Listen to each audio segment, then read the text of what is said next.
The story of Joshua Elishev could be your story. It could be your son's story. A story of a smart kid, perhaps too smart for his own good. After a near perfect SAT score, Joshua was educated in prison, not the Naval Academy.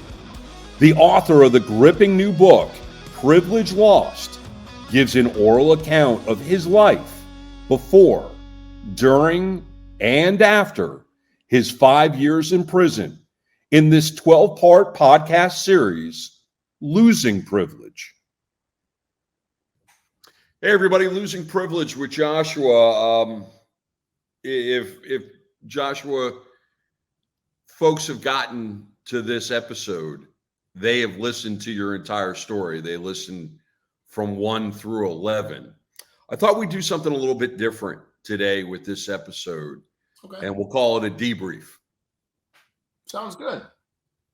And I guess the first thing that I want to ask you is, how did you feel telling your story and reliving so much in an oral history versus working on your book and putting it all down on paper? Well, I'll tell you, if I couldn't type by touch, I would never have finished my book. 2/3 of my book were written with my eyes closed, tears streaming down my face. I couldn't see the screen. And this was just as hard, actually. This was just as hard. This was, it felt like every episode felt like I got run over by a truck at the same time I was holding my child for the very first moment. So it was brutally painful. It was really hard, but also really good, really positive. People should know what's going on right here in our backyards to the people in our communities. You look at me, you talk to me, I could be your son. I could be the guy living in the house next door to you. I could be the guy that lets you go in front of me at Publix or Walmart because you have one thing and I have a cart full of stuff with a screaming kid. You know, I'm everybody and anybody that you might meet. It could happen to any one of us. And so it felt really good, as difficult as it was, to be able to share something other than what Hollywood wants you to see, about what life is like for what makes up 67% of all Floridians and an incredibly large percentage of all Americans. You seemed throughout the episodes to have a lot of highs, a lot of lows. You found humor and laughter in some of the darkest moments of your life. You showed a tremendous amount of emotion from time to time. Did any of your emotions, either high or low, good or bad, surprise you when you were describing your life and your times during this 5 years? Yeah, actually. I was remarkably surprised by how emotional I got talking about the lifers. I was really surprised by how strong of a connection I still feel to them.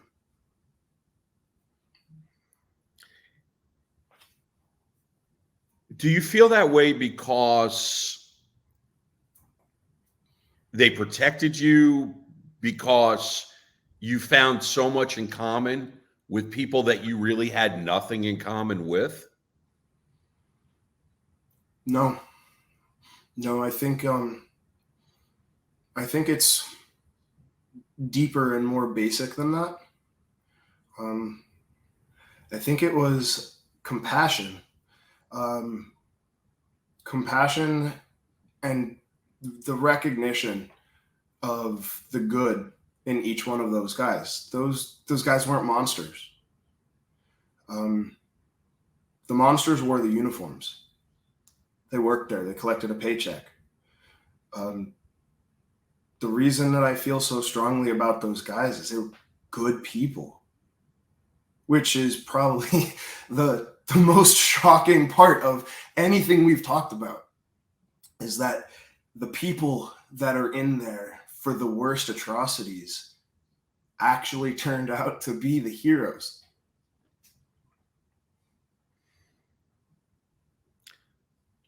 When you knew you were going to prison and you had to sum up your feelings in a sentence, what was it?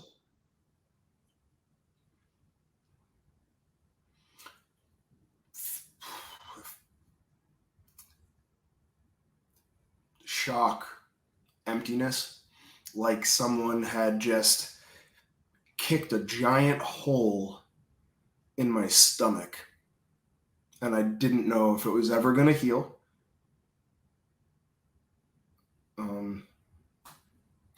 The feeling was very similar to the first time I experienced real heartbreak. Just gaping emptiness with shredded edges and a terrifying hopelessness, the uncertainty.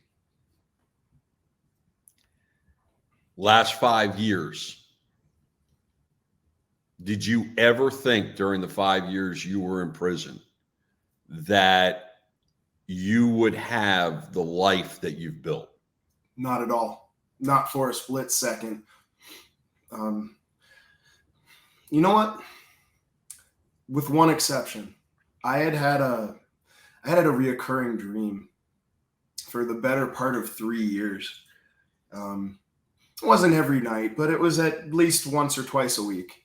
And I had a recurring dream of doing Aikido or some type of martial art with a tall, slender, pretty teenage girl.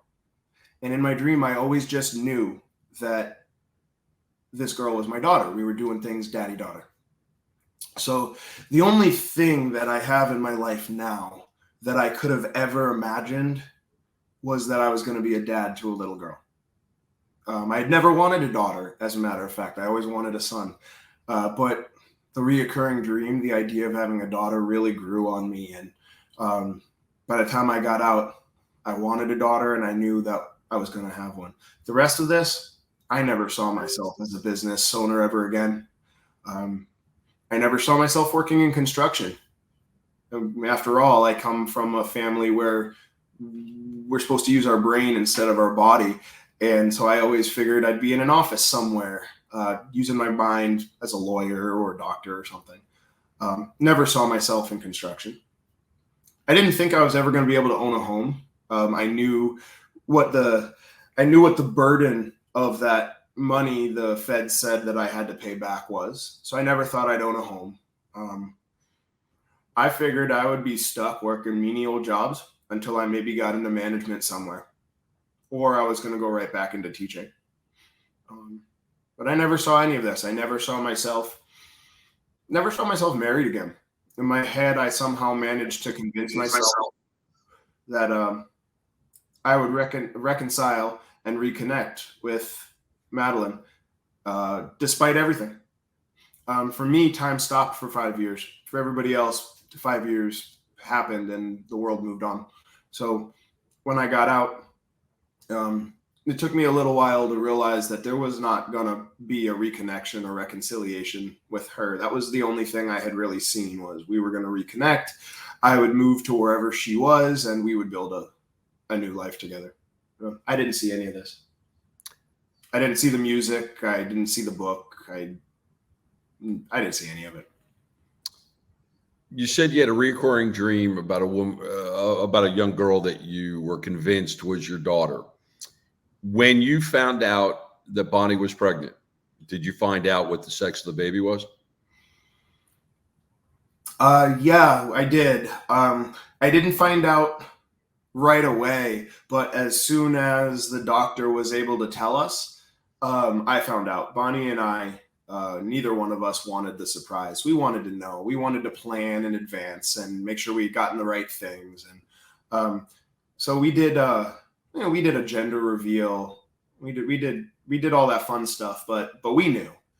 And what was I was surprised. I wasn't surprised. It just kind of reaffirmed. Just kind of reaffirmed to me that everything in the universe is connected. Like I'm an atheist. I don't think that there's this all-knowing, all-powerful God that dictates everything and that everything is determined in advance. But I do believe that everything is connected. And whether I was ever going to have a daughter or not, the fact that I focused on it for so long ultimately, I think, made it happen.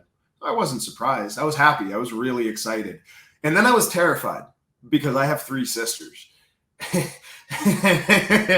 and I have 3 sisters, and I know how horrible girls can be, especially teenage girls. And boys are rough and tumble, but I'm a boy. We're pretty simple creatures. So I was overcome by excitement, and then absolute dread. Like what, in 15 years, am I going back to prison because somebody's son goes missing? Yeah, don't do that. I think you learned. I think you learned your lesson the first time around. I did, but definitely was a thought that went through my mind. Like, crap, I have a daughter. What am I gonna do when she starts bringing boys home? Who's gonna be good cop? Who's gonna be bad cop? But how do I protect my daughter without going back to prison? So I was real excited, but there was definitely a few moments of terror that have now lasted 3.5 years. Okay. Did you learn anything about yourself through this process that we've gone through in the first 11 episodes that you weren't aware of yourself before? You know what? I think so. I originally, when I came home, I wanted to distance myself from anybody that reminded me at all of prison. Bonnie and I packed up and moved out of the neighborhood that she lived in because it was a traditionally urban, lower income neighborhood. It's working class, but guys would drive by with the rap music and the subwoofers. And for me, that was that was prison. It was the end of the world. I had to leave. There was cops that drove around the neighborhood. That was prison. I had to leave. So one of the things that I've learned about myself is that when I first came home and I had all of those problems, people suggested, my parents told me, find your purpose, do prison reform. Nope. I didn't want to touch it with a 10-foot pole. I didn't want to be part of advocacy. I didn't want to be a volunteer. I didn't want to go there and visit. I couldn't even deal with it when somebody drove by in a neighborhood playing rap music. How was I going to feel voluntarily walking into a prison or, being surrounded by prisoners, fighting for prisoners and reliving it every moment? 5 years have gone by. And if I take anything away that I've learned about myself from the last 11 episodes, it's that I've reached a point in my life where the desire to make the world a better place for my daughter, for anyone else who has kids, for humans in general, for animals, is greater than my trauma. It's greater than my aversion to the reminders of prison. And I feel incredibly strongly now that instead of being silent and distancing myself to just kind of disappear into the normal, healthy population of people, I need to be the voice for all of the people who will never be heard. It's a pretty powerful position to want to put yourself in.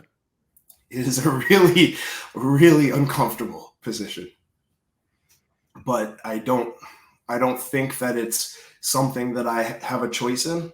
My book, my music, the podcast, the amount of interest that I have already garnered before my book even comes out, it's told me that people enjoy listening when I talk.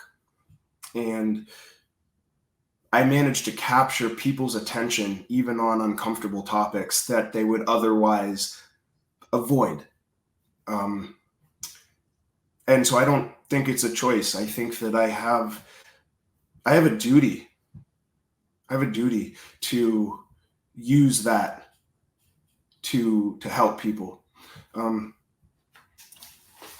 atheist, but a core aspect of being a Jew is tikkun olam, which for anybody who doesn't speak Hebrew, that means repair the world. It's what we're called to do. And I have to. Do you feel that you have repaired yourself? Not at all. I have I've worked really hard at it. I've spent a lot of money on it, and I've healed tremendously. I've made a lot of progress, a lot of growth. And every time I heal one thing, I become aware of two more that need to be addressed. So the answer is no. I'm not finished. I'm not 100%. There are some things that I've had to acknowledge I may never overcome them. I have to work around them. Whistling. I've done EMDR. I've done ketamine therapy. I've done the Johns Hopkins psilocybin study. I have my medical marijuana card. I've tried all sorts of other counseling, group, individual, and nothing has overcome the immediate trauma anytime I hear whistling on the radio, on TV, somebody in a store, because every time the guards came to beat me, they whistled as they walked up. So there are some things I don't think will ever get fixed. When my grandmother was in her 90s, there was some traumas from when she was 16 in the camps. Talking 70 years later, and there were some things that still had never healed. So I think I'll get pretty close someday, but I don't think I'll ever be 100% who I was before. Let's go back and let's revisit some of the people in your story. Okay. I hesitate to use the word character because although a lot of them were characters, the word character to me sometimes has a feeling of being fictional, and yours is most definitely a non-fictional story. Just where you are or what your thoughts are on the following people. Okay. Or where they are. Start with Maddie. I know generally where she is. About 6 months after I came home, I finally got up the courage to reach out to her for closure. And we talked via Facebook Messenger for about an hour. And then, she said her family would never understand her talking to me after everything. So she had to block me so that there could be no further conversation, which I guess I understand. And I know where she's at. She was still struggling to pass her exams to become a licensed physical therapist. Since then, she has successfully passed it because she recently moved to Fort Myers area, and she's working in a physical therapist's office as a physical therapist. She's got her doctorate in physical therapy. I don't know anything more about her life or where she's headed or who she's with, other than it's a matter of public record that she's a practicing physical therapist in Fort Myers as of a few months ago.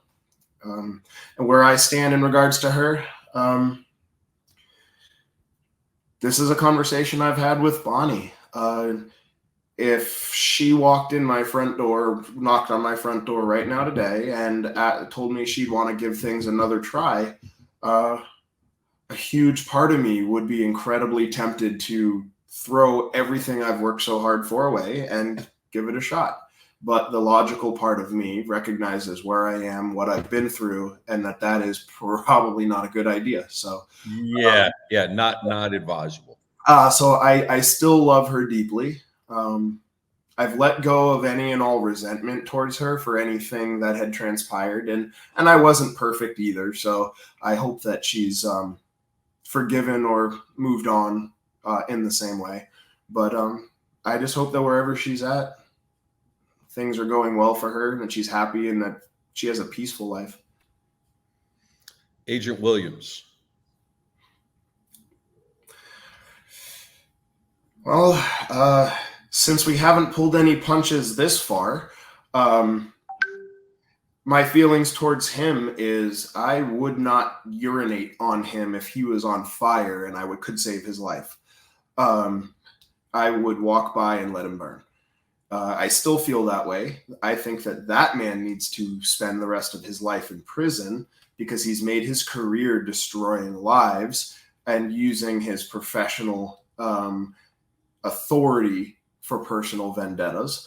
And also that he's committed crimes that the rest of us would have been prosecuted for, impersonating a sheriff's officer or impersonating a police officer or whatnot. HIPAA violations. So how I feel about him, I hope that his marriage has failed and that anything that could go wrong in his life has. But I hope he has not died. I don't want him to die because dying's too easy. I will want him to spend the rest of his life living with the guilt that he destroyed an innocent life, and that I will never forgive him because my daughter is going to now grow up seeing a dad with scars that she can't understand, and it's his fault. Sin. Chances are he's still locked up. I can't for the life of me remember his real name because I only ever heard it once or twice, so I can't look him up. But he had a lot of time, and knowing him, he probably added more time a few more times. I harbor no resentment towards him. In fact, I hope that wherever he's at, free or incarcerated, that he's comfortable and that he's making good decisions, because he was not unintelligent. He was a well-spoken, very intelligent kid. A lot of tall tales, so I hope that he managed to rein that in a little bit. But wherever he's at, I hope that he's making good decisions and that life is treating him well. Your D&D players. Well, so I wrote about in my book. I wrote about all of the different D&D players in both that first group and in the one that I played with for my last 2 years. In the first group, two of the guys had many decades ahead of them for sexual battery on minors.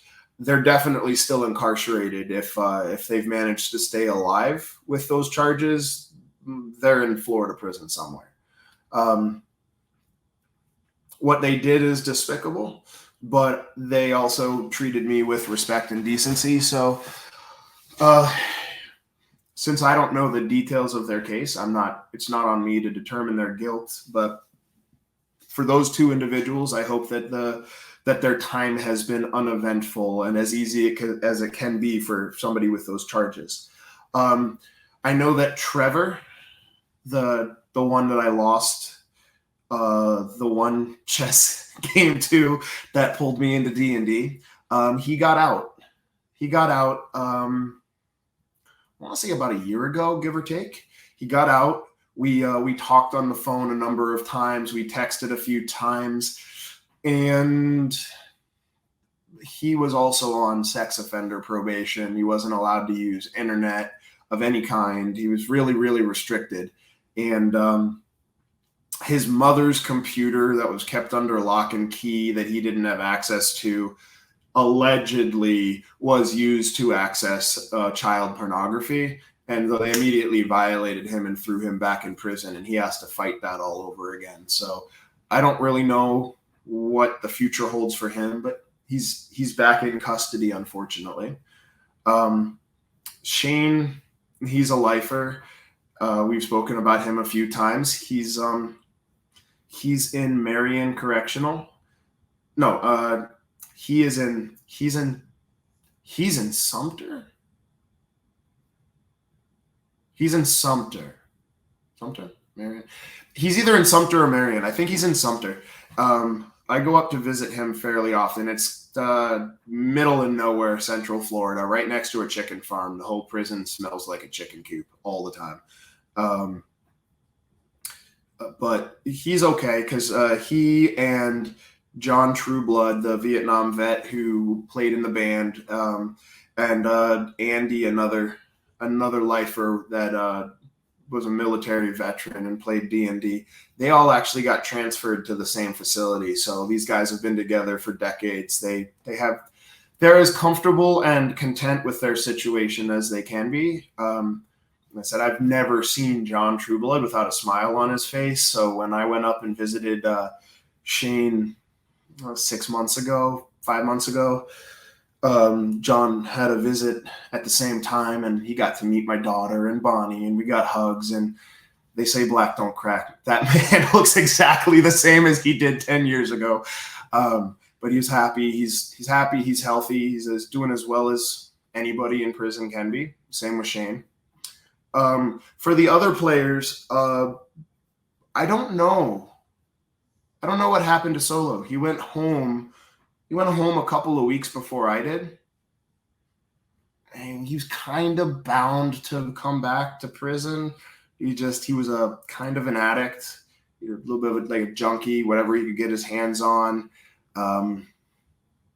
Little bit of impulse control and kind of a chip on his shoulder because he was a white guy that was in a black gang. So he's probably going to end up back in prison. He might already be back. I hope he's not. He's a fellow Jew. I liked him a lot. We got along. We bumped heads once or twice just because he was such a wild card. And the other two kids, they went home. To the best of my knowledge, they're still home. One was like 19, the other was 21. They went back to their mom. So they're probably all right. The inmate with the swastikas. Josh Zabetka. And I hope I don't get in trouble for using his name, but he dropped off the grid. He dropped off the grid about 4 years ago. I stayed in touch with him because he went home just a few weeks before I did. And I stayed in touch with him for the better part of like 6 months, give or take. Last I knew, he was out in Oregon or Washington State. He was living in this little tiny cabin, kind of out in the middle of nowhere, working in a AC side of construction, HVAC, heating, ventilation. And he was making really good money, minding his own business, entirely focused on re-educating himself, figuring out who he was, and trying to have little to no social media presence. And now he's got none. I can't find him. His phone is disconnected. So I don't know if he ended up back in custody for something, or if he overdosed, or if he just managed to pull off truly living off grid in the world we live in now. I hope it's the last one, because that's what he wanted. Your dad. My dad lives about 10 or 15 minutes away from me. He lives in Boca. And my dad and I, we were really, really close for the first few years after I came home. About a year ago, we had a falling out, and Bonnie and I haven't had a wedding. We're married, but COVID kind of killed that for thousands of people. And so we've got a wedding scheduled for February. My dad lives, like I said, 10 minutes away. The wedding is 10 minutes from his house, and he RSVP'd. He's not coming. So my dad has he's starting to have a very, very slight cognitive decline. They say that the most intelligent and most highly educated people are the ones that end up suffering memory loss and noticeable cognitive decline. And unfortunately, starting to see the early signs of that. And my dad getting a little grumpier than I used to remember him as. But it's been a year since we've interacted. When I started writing What I Know, my dad and I had just had a knockdown fight. He was unwilling to budge and have a relationship with me unless I apologized to him for him being wrong and him being offensive to me, to my wife. And I had made a decision that I didn't want to set that example for my daughter, that a healthy relationship looks like a victim apologizing to the person who wronged them in order to keep a relationship alive. And whatever my dad and I were fighting about wasn't significant in the big scheme of things. It was probably about the fact that my wife is vegan, and my dad and my stepmom don't agree with that. They think she's a kind of an extremist nut job with the veganism, and maybe she is a little bit. But it wasn't for him to say that to her or to me, or to refuse to see my daughter as long as my wife says don't feed her cheese or something like that. And so I put my foot down just because I wanted to set a good example for my daughter, that relationships with people are based on fair and equal treatment, and not apologizing to the person who hurts you and just to keep them around. And in the year since, my wife has sent my dad copies of my manuscript. He hasn't read them. We've sent him my music. It hasn't been listened to. We've sent pictures of our daughter who's growing and talking, and who has an active relationship with Bonnie's parents. We've gotten no response. So my heart breaks a little bit, because I would never have even written my first song if it wasn't for being really hurt and, wanting my dad's approval. What I know. Yep. It started out as a letter to my dad. I was laying on the couch. I was really hurt. I was really upset. I was angry. I had tears in my eyes, and Bonnie was equally as upset. She was angry because of whatever it was my dad had said or done. And oddly enough, I came to my dad's defense when she said something about him being an asshole. That's my dad. You can't say that about my dad. And we kind of went back and forth, and she was like, you know what? Why don't you just write down how you feel? Because we can't talk about it right now. So write it down and write a letter to your dad. Doesn't matter if you send it. Write a letter to your dad. So I did. And that's how the song started. evolved into a conversation with my daughter that started with my relationship with my dad. But it was originally meant for him. Modern day version. So I'm hoping that he listens to it. I'm hoping that he listens to all of my songs, and I'm hoping that he reads my book. It'd be great if he watched the podcasts, but I'll settle for any one of the three. I love my dad. I've thrown relationships away countless times over the years to pursue the relationship with my father.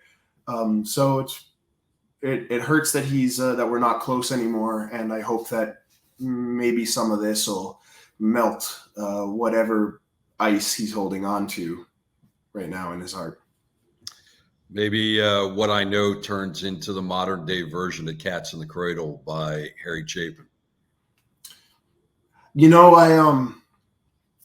When I was writing when I was converting it from a letter to my dad more towards a conversation with my daughter, I had actually just heard Cats in the Cradle come across my Spotify earlier that afternoon. And that wasn't my intention when I wrote the song, but there's definitely some parallels there. So maybe it will be the Cats in the Cradle of this generation.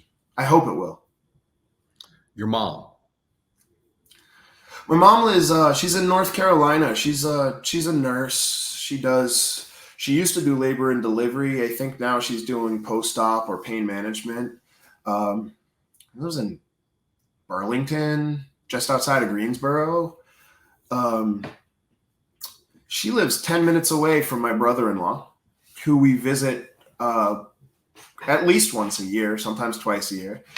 And my sisters put my mom in a really hard spot a couple of years back. They tried to do it to my dad too, and he wouldn't tolerate it, but my mom did. My sisters told my mom, you can have a relationship with us or you can have a relationship with Josh, but if you choose to have a relationship with Josh, we won't have anything to do with you. Well, my three sisters all live close to my mom in North Carolina, so she chose to have the three of them in her life, and she's just been radio silent for about 3.5, 4 years. The last time I had any interaction with my mom, we showed up on her doorstep because we were up there visiting Bonnie's brother. We showed up on her doorstep so she could meet her granddaughter for the first time, because she had no interest whatsoever in being a grandma and knowing my daughter. And my daughter deserved to at least have met her grandmother once. She was a newborn, just 3 months old, 4 months old maybe. She's 3.5 now, so that'll tell you about how long it's been since we had any real interaction. I send my mom pictures and videos of her granddaughter. I sent my mom a copy of the manuscript. I've sent my mom copies of the music. No acknowledgement. We invited my mom and stepdad to the wedding, and she hasn't even RSVP'd. No, it's just completely gone unanswered. And I would say that hurts, and it would be true, but I'd also say that my mom and my mom's side of the family have always been toxic, at least in their interactions with me. And it's probably better for my mental health and for my marriage and for my daughter to not be exposed to a whole hell of a lot of my mom's family's toxicity. Bonnie. Well, right now, Bonnie is downstairs. She just made tacos for dinner. She's probably grading papers, actually, now that we have full bellies of tacos. She's teaching at the local high school. She's a chemistry and biology professor. Every once in a while, she picks up an ethics class that she teaches. She's head of a couple of student organizations for smart kids. She loves her students. She teaches at Blanche Ely in Pompano, which is certainly not Marjorie Stoneman Douglas in Parkland. In fact, it is the polar opposite. Her students generally are the same economically disadvantaged students that if you didn't know they were good kids into Pokemon and anime, you would expect them to be the same people I was with in prison. And we actually had a lot of fights about that when we first started dating. I wanted her to go be at Stoneman Douglas, and because I didn't like dropping her off in the middle of a poor neighborhood and seeing all of these people walking around looking like the people I was in prison with. And she worked really hard to help me heal enough to see a bunch of kids instead of a bunch of future inmates. It took a long time, but she's still teaching there. And as we talked about before, Bonnie is way smarter than I am. I hope she doesn't watch this episode because she'll never let me hear the end of it. But it's not the first episode that you've said that about her. No, I know. I hope she doesn't watch any of them. No, but she really is way smarter than I am. And she's way kinder and more compassionate in general than I am. And so she's brilliant. The company I work for her. It's her name on the company. It's her license on the company.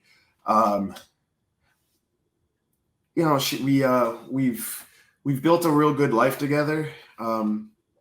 She is an absolute saint because writing the book put a whole lot of stress on our relationship. Every time I would finish writing, I would then have 2 or 3 days of nightmares, and I'd be on edge, and I'd be snappy, and I'm a dick. I can be a jerk, especially if I'm hurting and I feel threatened by anybody. And Bonnie is an incredibly strong and independent person, which can be very intimidating, even when she's not trying to be. She's just a very forceful personality. And so after I would write a chapter or a few pages of my book, and I would walk downstairs, wiping all the tears off of my face from whatever it was I was writing about, I had to start telling her, hey, that was like really hard for me to write about it. Please be gentle for the next few hours because I'm pretty raw. Because she didn't read any of my stuff until I was most of the way done. So she didn't understand how heavy it was. So she's a saint because she has put up with the journey for the book, doing it all over again here with the podcast. I spent like 7 months working with Daniel Wiseman, editor to the Stars. He lives in LA, works for Lucinda Literary. He turns down A-list writers like Stephen King. He was New York Times bestseller before he got out of high school. And editing my book with him before I even reached out to any agents was the most intensive therapy I ever had. And I would meet with him for 30 minutes once a week, and we would work on my book. And that 30 minutes was like spending 8 hours writing my book. And I was just as raw when I would go down, and Bonnie had to do it all over again there too. So we had to, we wrote the book, and then we edited the book, and now we're doing the podcast. And she's the whole reason I wrote the book, the whole reason that I've been working on myself to heal as much as I am, and that I've now realized that I absolutely have to fight for the people who can't fight for themselves, is because of her. She pushed me to go back to school. She's pushed me to go back to therapy, not for her, not for my daughter, but for me.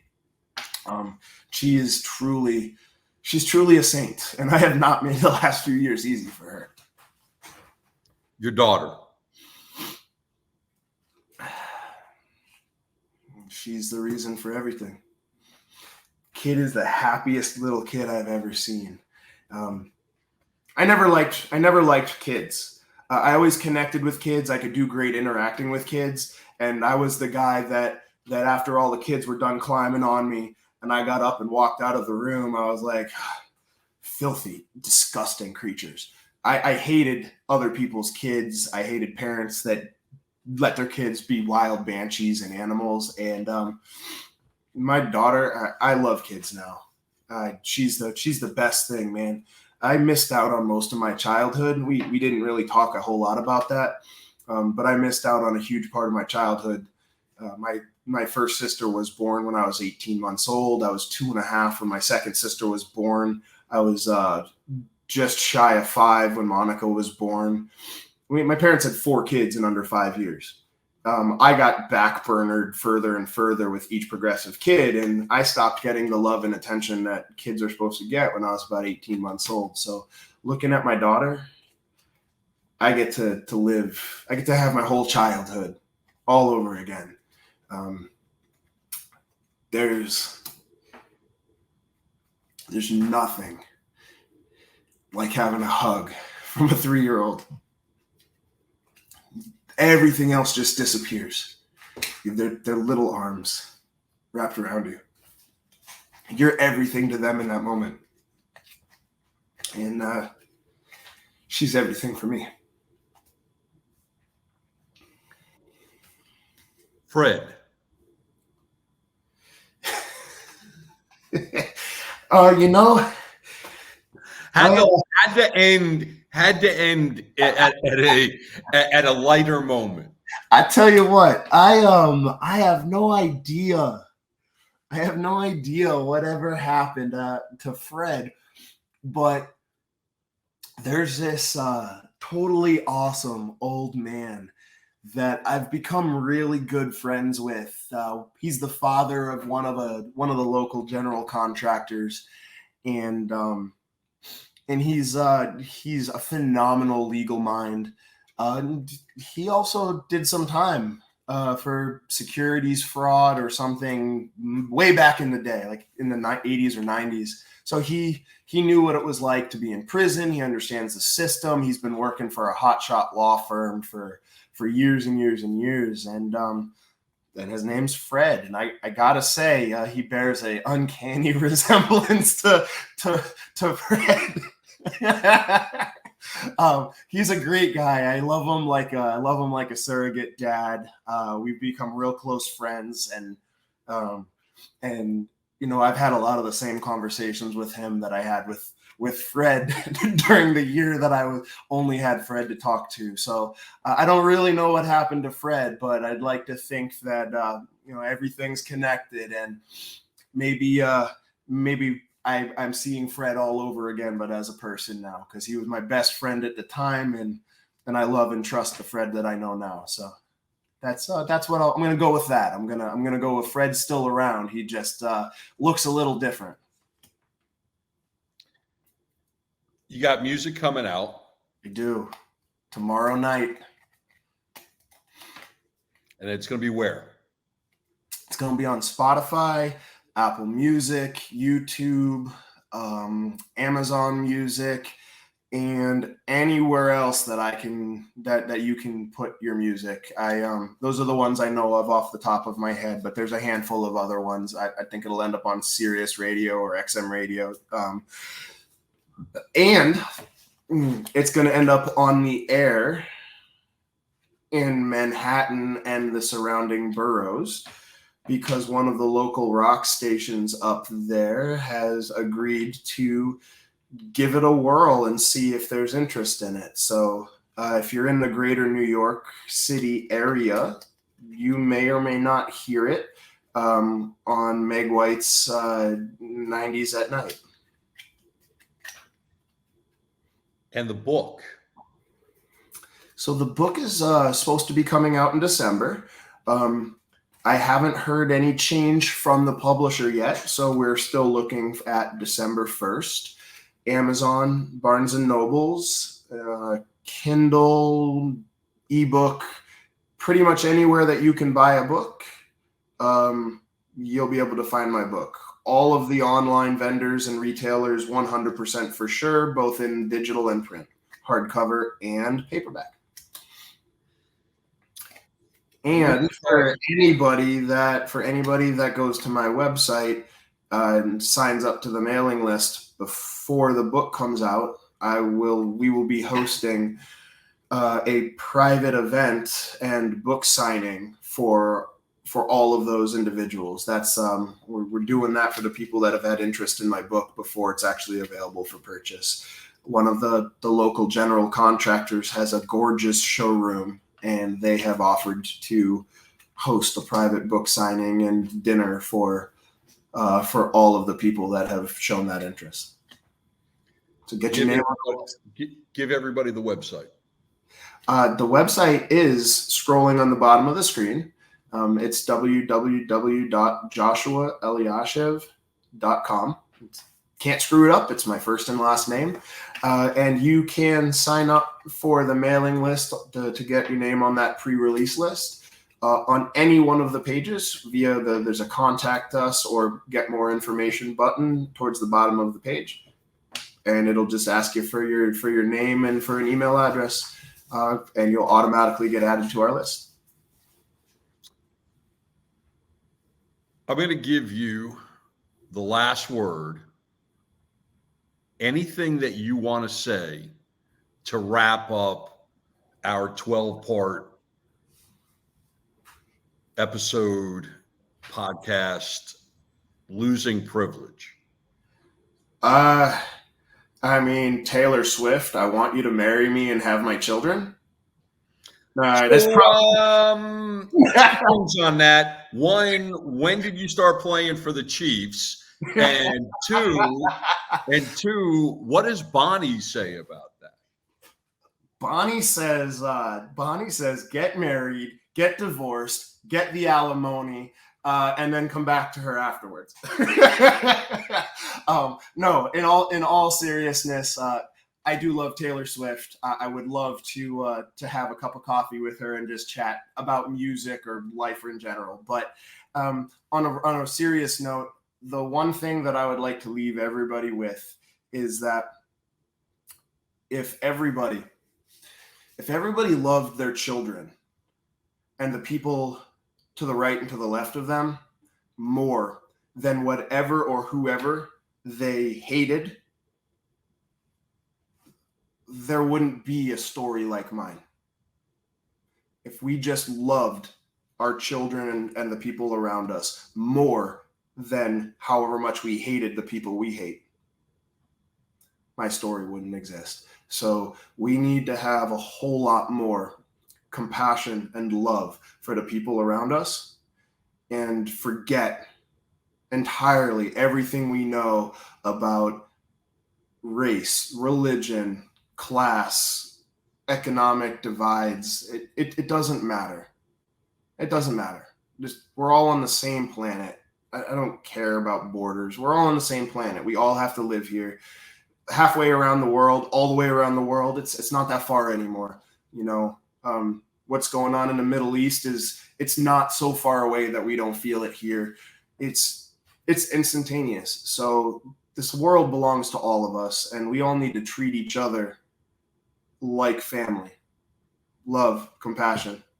Humans, animals, you don't have to step on that ant. You can move it outside. You don't have to honk your horn at the person who cuts you off. You don't know why, what kind of day they're having, what just happened to them.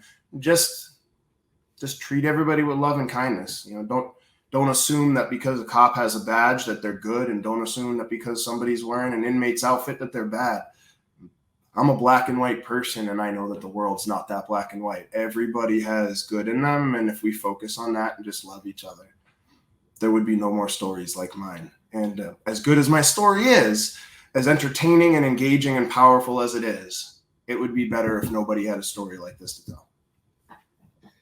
The book is called Privilege Lost. The podcast has been Losing Privilege. Joshua, I'll leave you with this. I think as horrific as your story has been, you may have gained more than you lost. And I recognize that every single day. We'll leave it at that. Thank you very much for joining us through 12 episodes of losing privilege. Check out Joshua's music and his book and enjoy and be engaged with the community that he will be building. Absolutely. Thank you. It's been my pleasure. Pleasure's been mine.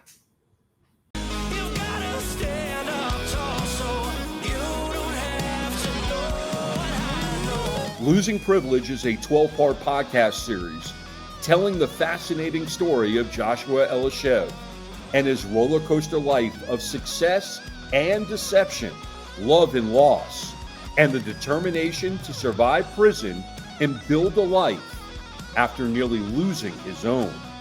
Visit joshuaelishev.com. That's Joshua, ELYASHIV.com for details on his book, Privilege Lost, his music, and upcoming projects. And listen and watch all 12 episodes of his podcast, Losing Privilege.